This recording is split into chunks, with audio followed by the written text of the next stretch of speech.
algemado por um peso. Oh, quão triste eu andei, até sentir a mão de Cristo. Não sou mais como era, eu sei. Tocou-me Jesus, tocou-me, de paz Ele encheu meu coração. Quando o Senhor Jesus me tocou, livrou-me da vil escravidão.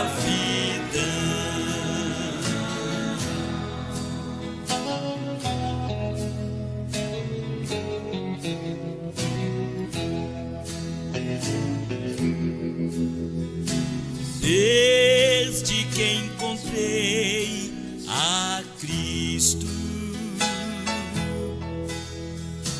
e senti seu terno amor, tenho achado paz e vida. Pra sempre eu cantarei seu louvor. Tocou-me Jesus, tocou-me, de paz Ele encheu meu coração. Quando o Senhor Jesus me tocou, livrou-me da vil escravidão.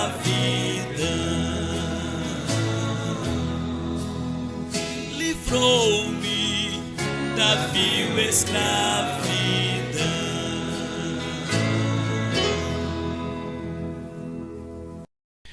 E aqui diz a palavra do Senhor: quando pela primeira vez, Oséias capítulo 1, o casamento de Oséias, símbolo da infidelidade de Israel.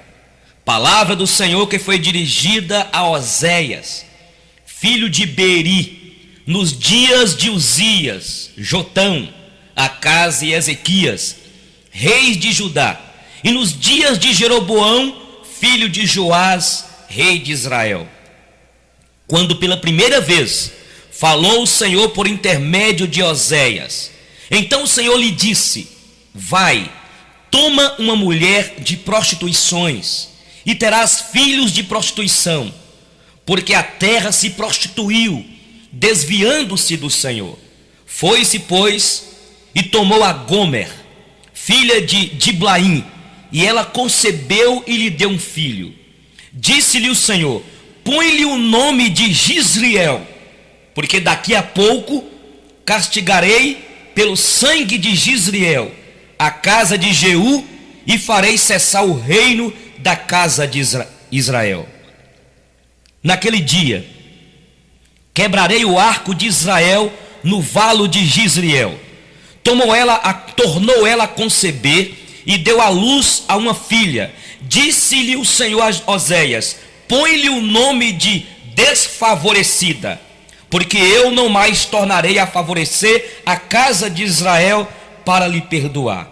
Porém da casa de Judá me compadecerei e o salvarei pelo Senhor seu Deus, pois não o salvarei pelo arco, nem pela espada, nem pela guerra, nem pelos cavalos, nem pelos cavaleiros. Depois de haver desmamado a desfavorecida, concebeu e deu à luz um filho. Disse o Senhor a Oséias: põe-lhe o nome de não meu povo, porque vós não sois meu povo, nem eu serei vosso Deus. Todavia, o número dos filhos de Israel será como a areia do mar, que se não pode medir, nem contar. E acontecerá que no lugar onde se lhes dizia, vós não sois meu povo, se lhes dirá, vós sois filhos do Deus vivo.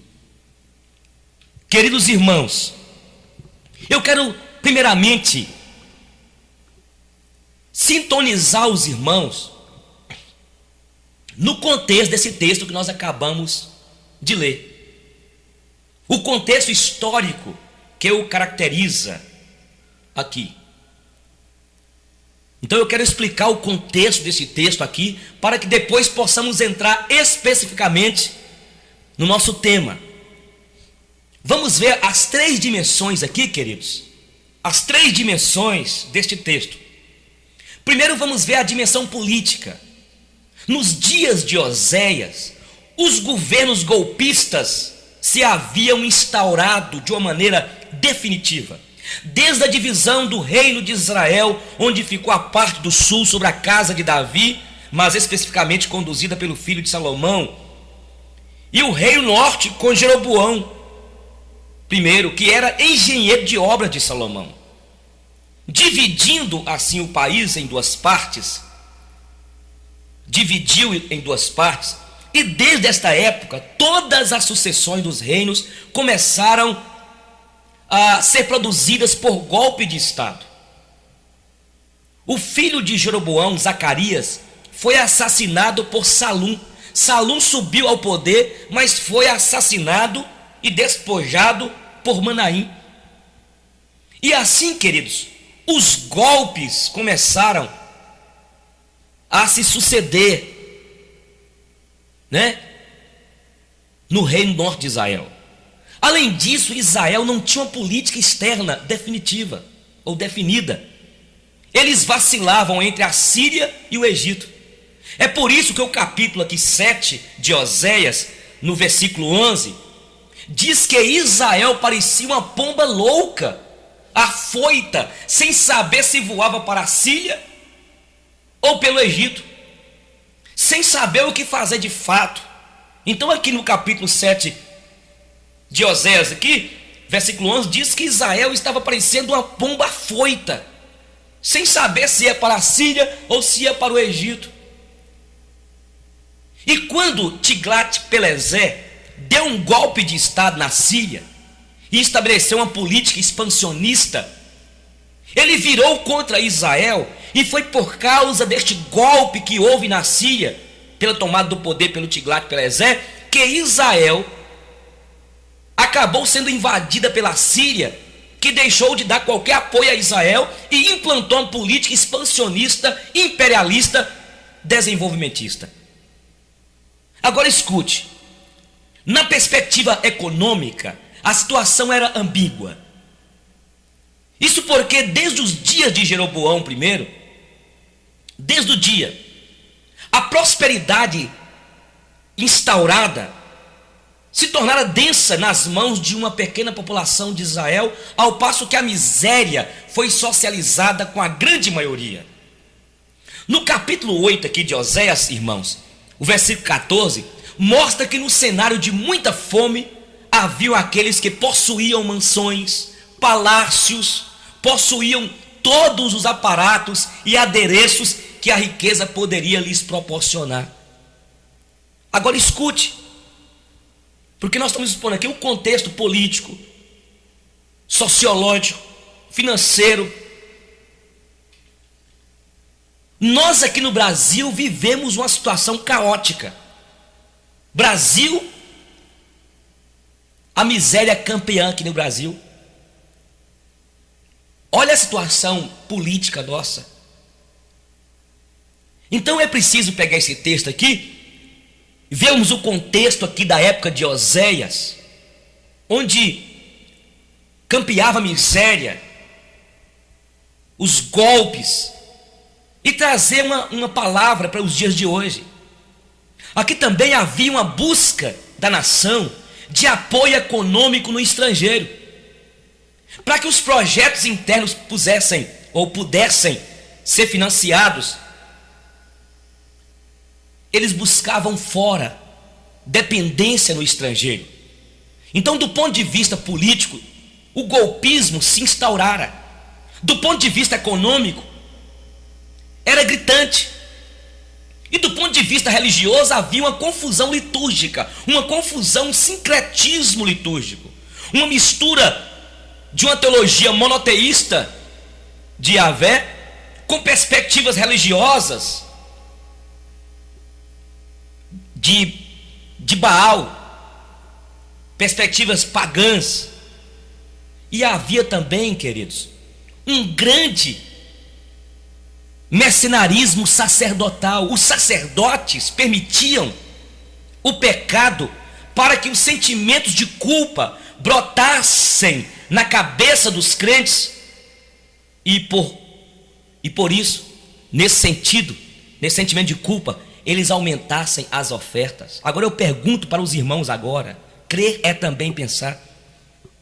Não parece um pouquinho da religiosidade do nosso país? As igrejas que se dizem igrejas evangélicas, que muitas vezes pregam a palavra de medo, uma palavra supersticiosa, para que brote na mente dos fiéis um sentimento de culpa, e depois fazem-se as campanhas, e nessas campanhas pedem dinheiro. A mesma coisa aconteceu aqui nos dias de Oséias. Vocês estão entendendo? Havia uma mistura teológica monoteísta, misturada com as perspectivas também religiosas de Baal, pagãs, e o mercenarismo sacerdotal. Os sacerdotes permitiam o pecado para que o sentimento de culpa brotasse na cabeça dos crentes na época, e provido desse sentimento de culpa, eles aumentassem as ofertas. Saiba de uma coisa, você que me ouve neste momento: a pessoa contribui na igreja por duas formas: ou porque tem um coração generoso, ou porque tem uma culpa. As pessoas contribuem por duas formas: ou porque tem um coração generoso, ou porque tem uma grande culpa na cabeça. E saibam disso, queridos, a maioria de muitos crentes hoje estão contribuindo mais por sentimento de culpa do que por um coração regenerado e um coração generoso. Havia então um mercenarismo religioso aqui em Oséias, aqui nesse contexto histórico, político, sociológico e religioso. Os sacerdotes faziam vista grossa quanto ao pecado, e por isso o pecado crescia. O povo ficava com um sentimento de culpa e trazia mais ofertas, mais dízimos, mais contribuições, com um fenômeno psicológico da compensação de culpa.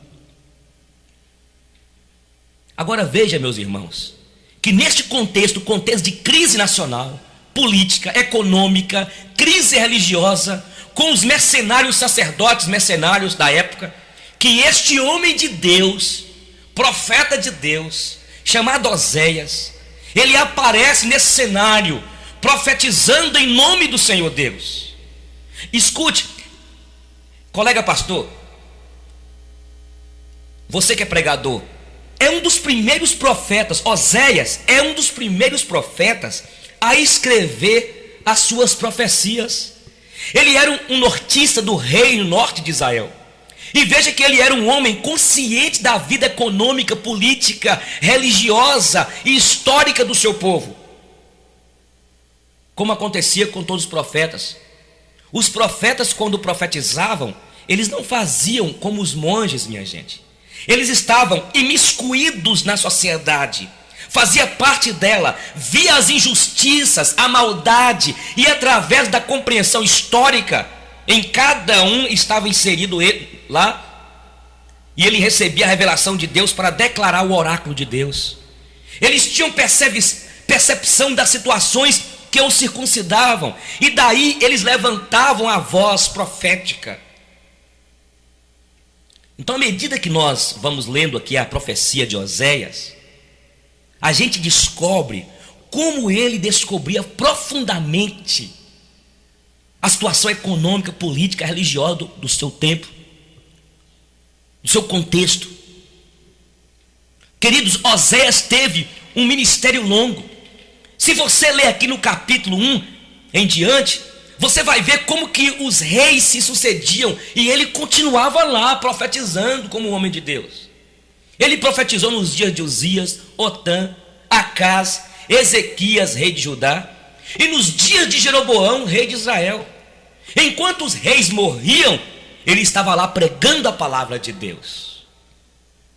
Politicamente, Oséias era um homem de expectativas messiânicas. Ele aguardava que o Messias fosse um rei em Israel.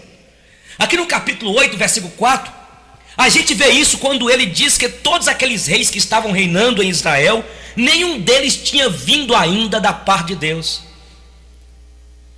E outra coisa, a sua desgraça familiar tornou sua própria mensagem. Profissionalmente, alguns pensam que ele era padeiro, mas no capítulo 7 aqui, ele fala da parte, ou ele fala da arte de fazer pão. Então, no capítulo 7, ele fala da arte de fazer pão, e ele fala forno até se preparar uma boa broa. A sua técnica é tão apurada que alguns comentaristas acham que ele devia ser um padeiro. Então Oséias, queridos, é um padeiro que sente pela sua esposa o que Deus sentia por Israel.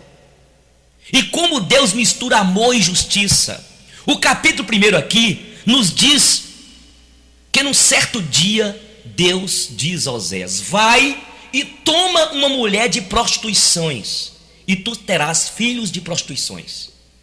E a gente fica pensando, queridos, que Oséias estava no seu quarto e recebe esta profecia e vai para as ruas, vê uma mulher, encontra uma mulher de vida fácil para poder casar-se com ela. Acontece que a maioria dos comentaristas não entendem isso, não explicam assim no texto, porque é muito mais lógico crer que Deus não daria uma orientação desse tipo.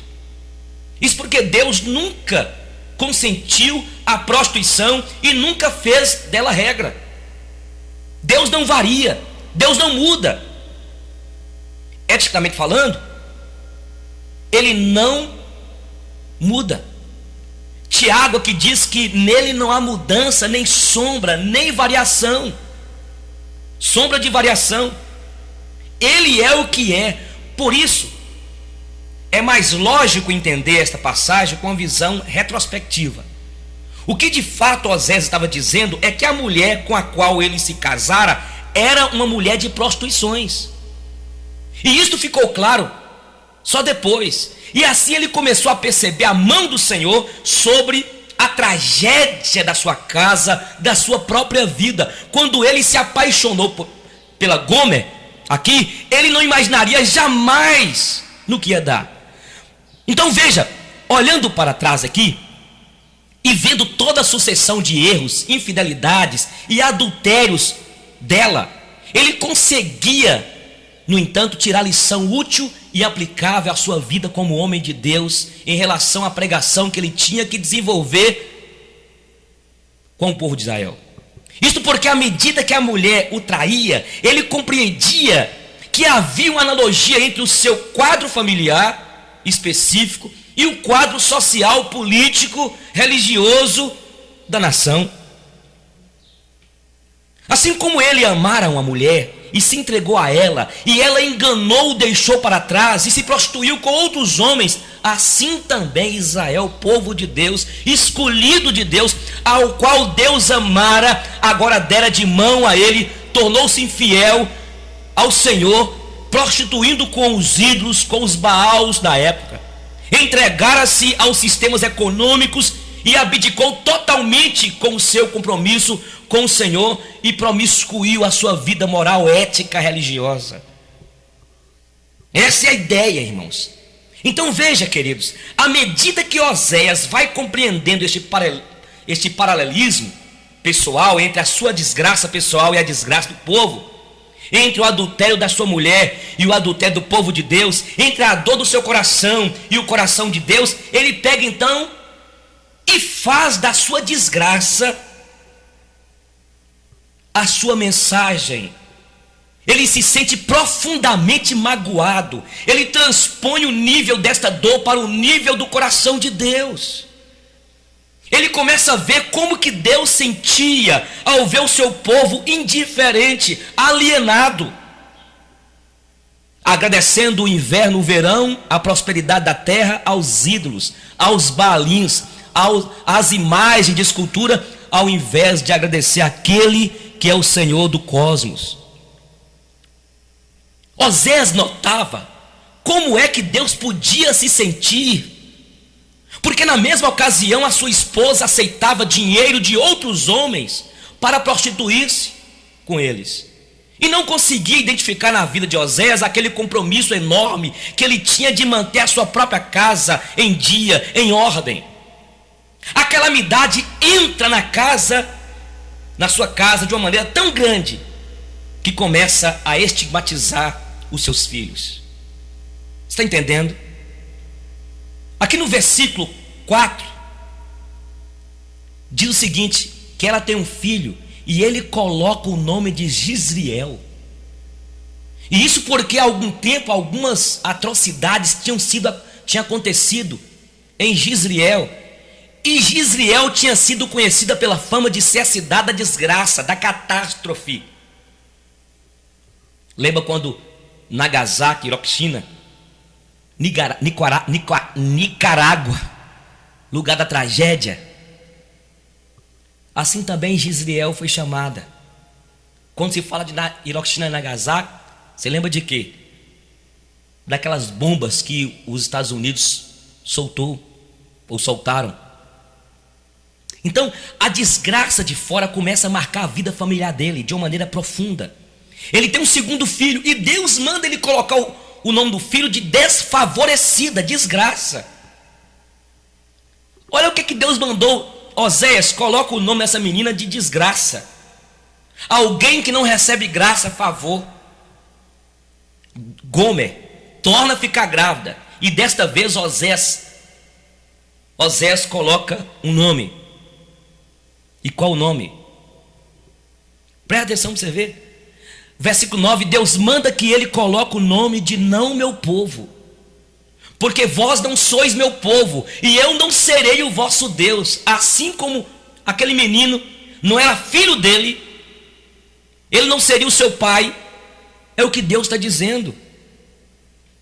Então, irmãos, nenhum de nós quer se colocar no lugar deste profeta. No capítulo 2, versículo 2 diz que ela adultera com todos, carrega adultério entre os seus seios, se degrada, se corrompe, se vende, se entrega. E sua situação é tão grande aqui, que no capítulo 3 Deus diz, vai, ama a mulher amada. Olha o que diz Deus. Vai outra vez, ama a mulher amada. E Deus estava mostrando como que o Senhor ama os filhos de Israel. Embora eles estavam abandonando, embora eles estavam distantes, embora eles amam os deuses, mas Deus estava mostrando que Ele amava a todos, seu povo. Outros pensam que Oséias foi instado por Deus aqui para procurar outra mulher de seu próximo. E isso não faz sentido, irmãos. Porque Deus não apoia adultério e prostituição. Sabe o que aconteceu aqui? Gomer havia saído de casa para viver na prostituição, deixou Oséias com esta lista de filhos: Gisriel, desgraça, não meu povo, não meu filho. Aquela mulher se entregou a todos os motéis e homens diversos. E veja que naquela época uma prostituta corria o risco de se tornar escrava. E foi o que aconteceu com Gomer. Ficou numa situação tão degradante que ela foi vendida numa praça pública por um homem que se tornou o dono dela. E quando Oséias sabe disso, ele era tão apaixonado por ela, ele amava tanto Gomer, ele vai atrás dela e tenta comprar sua própria mulher. Ouça o que diz aqui no capítulo 3, versículo 2, ele diz: comprei-a, pois, para mim por 15 peças de prata e 1 homem e meio de cevada. Ela estava sendo vendida novamente. Será o que podemos aprender com este texto, gente? Quais as lições que nós aprendemos com Oséias? Quantos de nós estamos vivendo num contexto de amargura, de profundos conflitos? Quem sabe, você que me ouve neste momento, está vendo conflitos. Quantas mulheres descobriram que seus maridos não são o que elas tanto pensaram? Alguns maridos descobriram que suas esposas não são fiéis, do ponto de vista físico, histórico, mas emocionalmente, quem sabe, já estiveram até ligadas em outra pessoa. A vida estupra o coração da gente, frequentemente. A desgraça não é a situação cativa das vidas daqueles que não conhecem o Senhor apenas. A desgraça pode bater na porta da casa de cada um de nós, na minha, na sua. E quem sabe é você que é homem de Deus, mulher de Deus. Oséias é uma demonstração cabal de que mesmo pessoas que andam com Deus, conhecem a Deus e ouvem a voz de Deus, podem ser estigmatizadas pela desgraça. Muito do que invade as nossas famílias por aí resulta da nossa inabilidade, da nossa falta de bom senso, de sensatez, de investimento na mulher, nos filhos, no marido, de qualidade de relação emocional e de amor. Mas também há uma parcela que acontece ou acomete as famílias que está para além do melhor investimento que se possa fazer.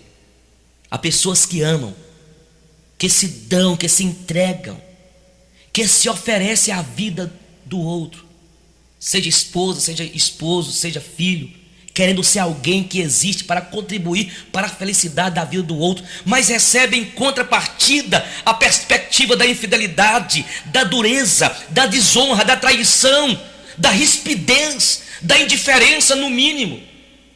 Oséias tem aqui o seu drama familiar, amados, levado às últimas consequências. Ele fala de Deus, mas a sua casa está marcada pela tragédia e pela miséria. Eu creio, querido, que muitos de nós,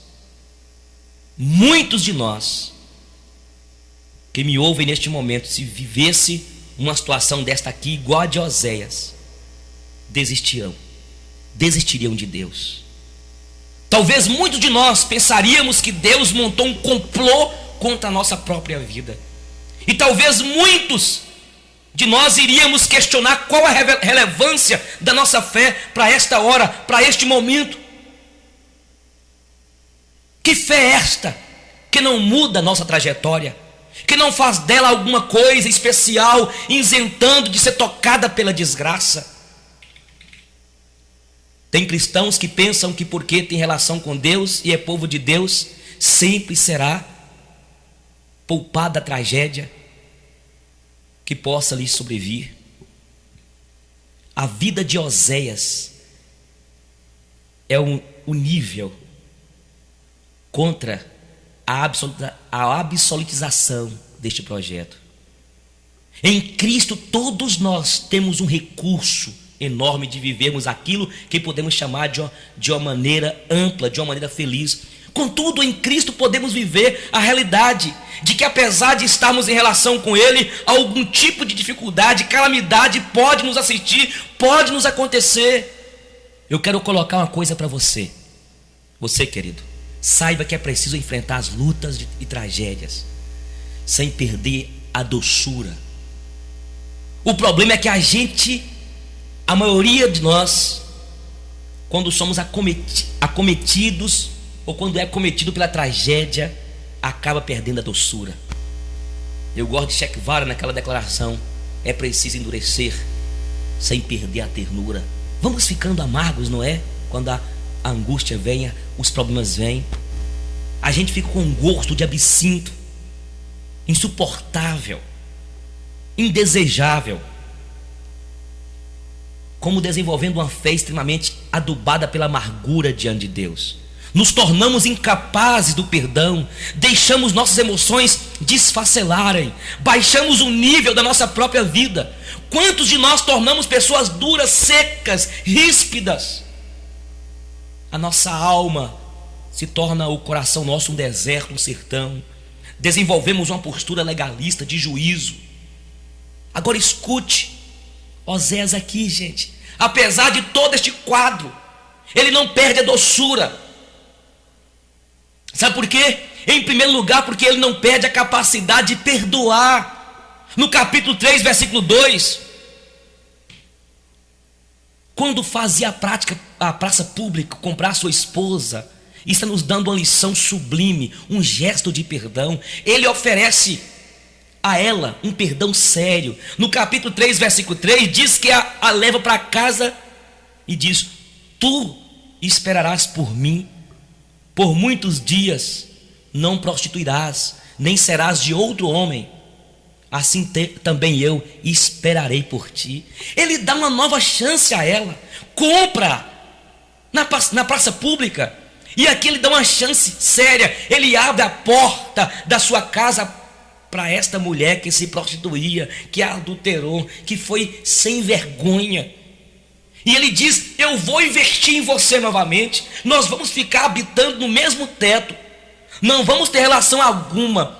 Tu não vais se entregar a homem algum, e eu vou esperar por ti, para ver se tu estás curada mesmo. Isso aqui está além daquilo que eu e você talvez podemos fazer pela esposa. Mas o machismo latino-americano tem de ser enfrentado pela graça para nos capacitar a isso. Só Oséias é possuído por esta grandeza. Investe na sua esposa e abre as portas do futuro e dá-lhe uma nova chance. Ele diz: tu não vais ser de ninguém, eu esperarei por ti. Este é um perdão genuíno, amados. Perdão é a aceitação hoje e a visão do futuro. O genuíno perdão aceita no presente e olha para o futuro. No presente ele a compra, redime, e no futuro ele oferece a chance da restauração, de se restaurarem. Em segundo lugar, Oséias enfrentou a tragédia sem perder a doçura, porque ele também não perde a sua dignidade. A sua dignidade é maior do que a sua própria reputação e machismo. Já pensou o que Oséias fez ao aceitar essa mulher de volta? Como você, querido irmão, encararia o pastor da sua igreja? Se a mulher do seu pastor, do seu líder, ou se prostituísse, se ela acabasse às noites se entregando ao ponto de engravidar e ter um filho que não é dele, e ele resolve perdoar, o que aconteceria? Se ele fosse atrás dela, se ele propusesse a reconciliação? Na sociedade nossa de hoje, você sabe como que um homem que é traído, como que ele é estigmatizado? Será que ele seria frouxo? Mas Oséias põe a sua reputação em jogo para não perder a sua dignidade. Olha, irmãos, reputação é o que os outros dizem sobre nós. Dignidade é o que nós sabemos da nossa consciência sobre nós mesmos. Reputação é o ibope da nossa moralidade. Dignidade é o segredo da voz da nossa consciência dizendo que fizemos a coisa certa. O que é mais importante para você, reputação ou dignidade? Talvez é você, irmã, que seu marido te traiu e aí todos ficam te acusando. Não volta para ele não, não volta para ela não. Oséias joga toda a sua reputação, seu nome, contra a sua dignidade. Ele queria ser humano diante de Deus, custasse o que custasse, e é por isso que ele a recebe. Então Oséias foi um homem que enfrentou a tragédia e não perdeu a doçura. Há um quarto quadro aqui, no capítulo 4, versículo 8, que é digno de ler. Aqui mostra que quando ela se entregava aos motéis, à prostituição, nas casas de prostituição, e quando o corpo foi se afinando e a beleza dela foi fugindo e a sua sedução foi dando lugar à feiura do seu corpo, e ela não era mais atrativa para os homens, e o dinheiro não entrava mais com tanta facilidade, e ela estava em penúria. Que tremendo, irmãos. Ele fez uma coisa extraordinária, semelhante ao que Deus fez com Israel. Ele levava para sua mulher comida, bebida, fazia isso tudo chegar nas mãos dela, sem ela saber que vinha das mãos dele. E ela comia aquilo pensando que tinha sido os seus amantes. E ele diz: assim também é o Deus que faz com Israel, porque Deus é que dá o grão, dá tudo, e Israel pensa que foi Baal. Então Oséias sentia o que Deus sentia, entendeu? Não só a dor que Deus sentia, mas também o poder de perdoar que Deus sentia. Ele enfrenta a tragédia sem perder a doçura, porque também ele não perde nenhum momento o sentimento de graça. Ele continua a crer que apesar dela não merecer, mas Deus ainda haveria de fazer um sentimento de favor, de graça em relação a eles, na relação deles. No capítulo 2, versículo 1 diz: chamai a vossa irmã, meu povo, e a vossa irmã favor. Ou seja, que o quadro da vida deles ainda havia de ser mudado pela graça. Ele acreditava na reversão da tragédia. Ele cria que um dia ele iria poder dizer para o garotinho que era chamado de não meu povo, e ele iria chamá-lo de meu povo, meu filho. Eu quero dar uma palavra, minha irmã. Você tem de crer que a graça de Deus vai mudar seu marido. Você tem de crer que a graça de Deus vai mudar seu filho. Você tem de crer que Deus vai mudar este quadro. Oséias cria. Ele cria que um dia a graça transformava a desgraça. Ele cria que um dia a desgraça iria ser chamada de graça, porque ele não perde a esperança que a graça de Deus haveria de agir na sua vida. Quem sabe neste momento tem pessoas sendo tocadas pela desgraça, pelo abandono, pela indiferença, pela humilhação, por todas aquelas forças que se acumulam no peito da gente, que querem nos levar a ser um vulcão de amargura. A exortação de Oséias é que você possa enfrentar a tragédia sem perder a doçura. A tragédia só nos vence quando nos toca e nos faz ficar amargos. A tragédia é vencida não quando ela cerca, mas quando nos tocando nos faz perder a doçura. Quantos conseguiram cessar a tragédia, separando, jogando tudo para cima, mas continuam com um derramar contínuo de amargura, vencidos pela desgraça?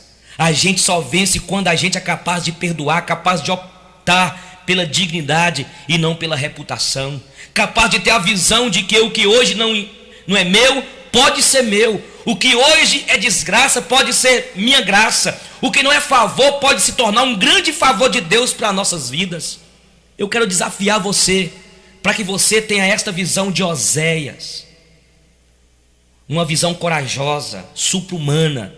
Esta visão que só é concedida a nós quando conseguimos ver a vida com os olhos de Deus, quando a gente não se põe no olhar divino para com a vida toda.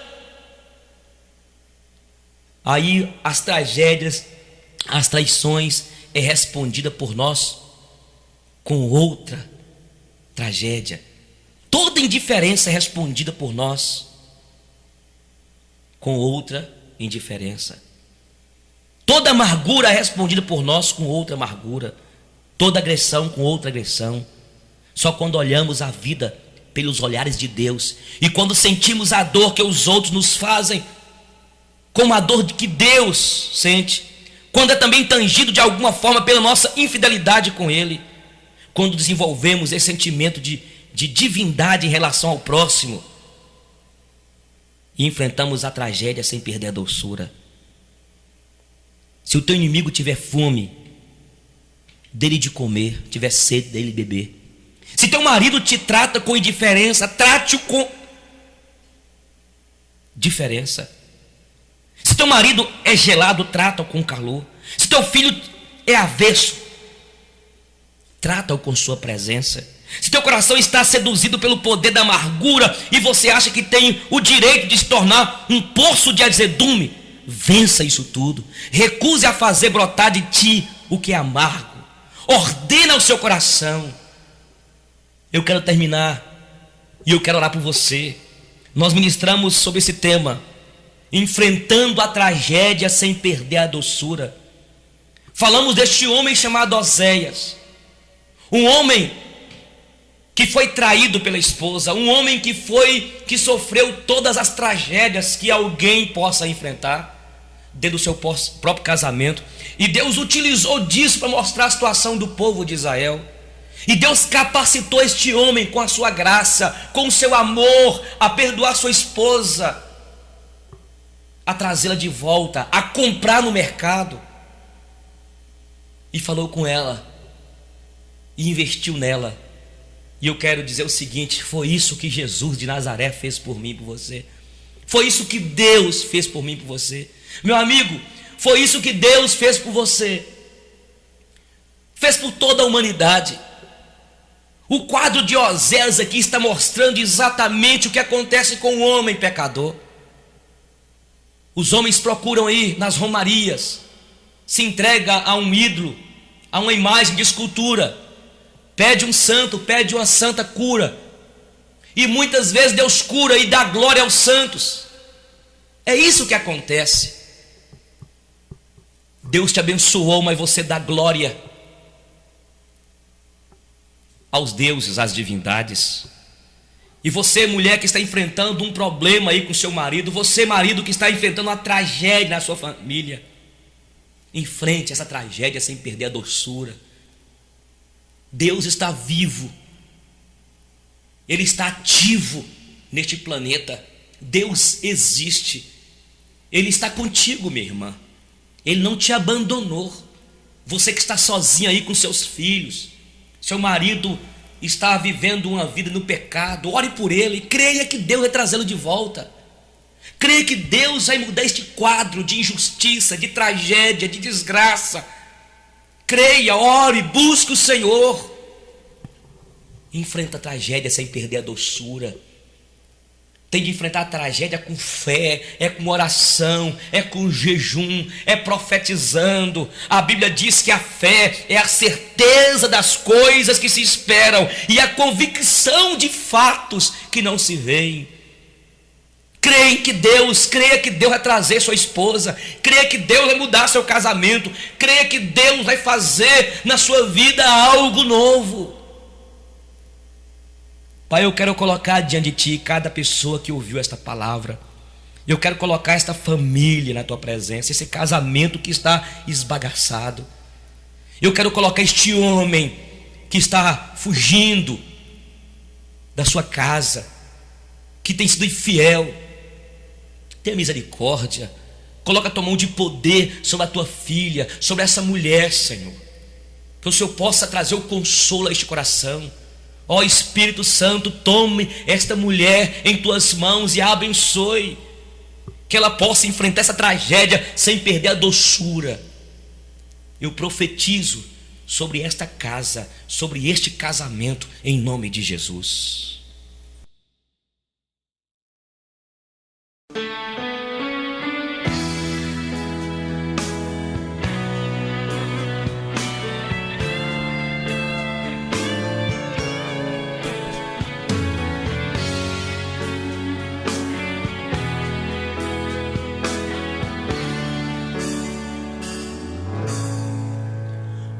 De cruz se erigiu, dela o dia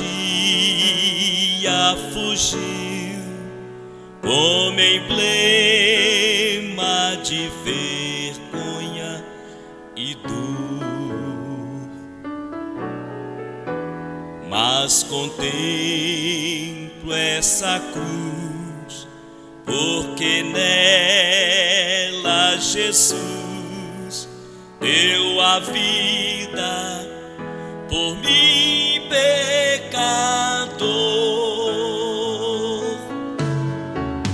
Sim, eu amo a mensagem da cruz, até morrer eu a vou proclamar. Levarei eu também minha cruz, até por uma coroa trocar. Desde a glória dos céus, o Cordeiro de Deus, ao Calvário humilhante baixou. Essa cruz tem pra mim atrativo sem fim, porque nela Jesus me salvou. Sim, eu amo a mensagem da cruz, até morrer eu a vou proclamar. Levarei eu também minha cruz, até por uma coroa trocar. Nesta cruz padeceu e por mim já morreu meu Jesus para dar-me o perdão. Mas me alegro na cruz, dela vem graça e luz para minha santificação. Sim, eu amo a mensagem da cruz, até morrer eu a vou proclamar. Levarei eu também minha cruz, até por uma coroa trocar.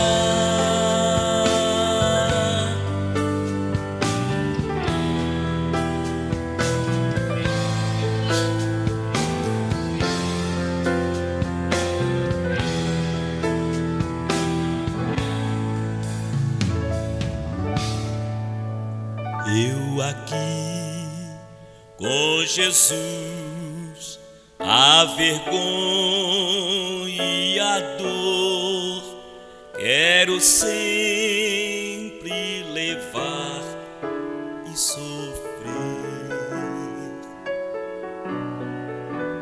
Cristo vem me buscar e com Ele no lar uma parte da glória hei de ter. Sim, eu amo a mensagem da cruz, até morrer eu a vou proclamar.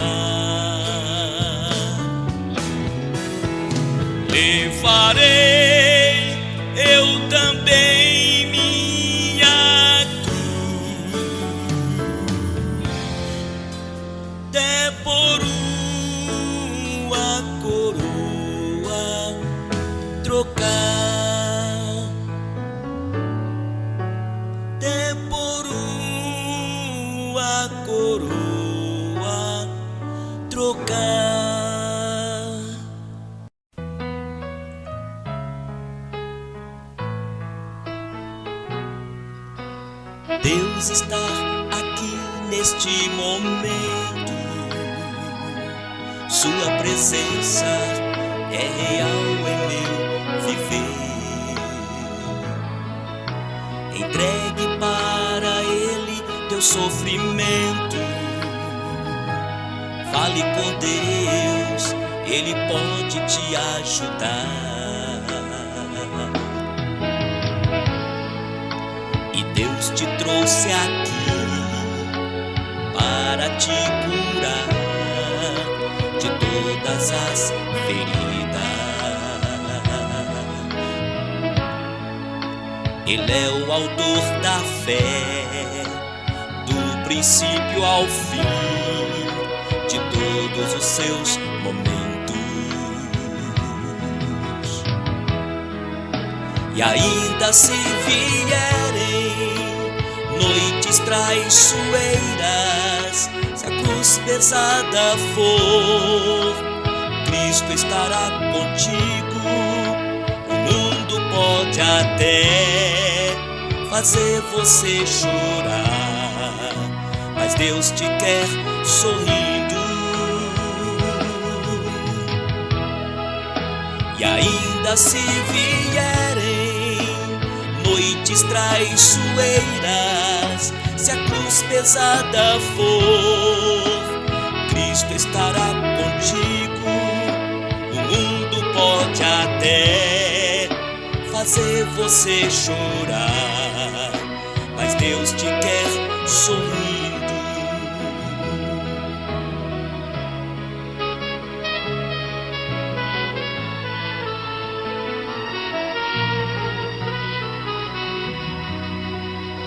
Seja qual for o seu problema, fale com Deus, Ele pode te ajudar. Depois da dor vem a alegria, pois Deus é amor, Ele quer te ajudar. Deus te trouxe aqui para te curar de todas as feridas. Ele é o autor da fé, do princípio ao fim, de todos os seus momentos. E ainda se vierem noites traiçoeiras, se a cruz pesada for, Cristo estará contigo. O mundo pode até fazer você chorar, mas Deus te quer sorrindo. E ainda se vierem noites traiçoeiras, se a cruz pesada for, Cristo estará contigo. O mundo pode até fazer você chorar, mas Deus te quer sorrindo.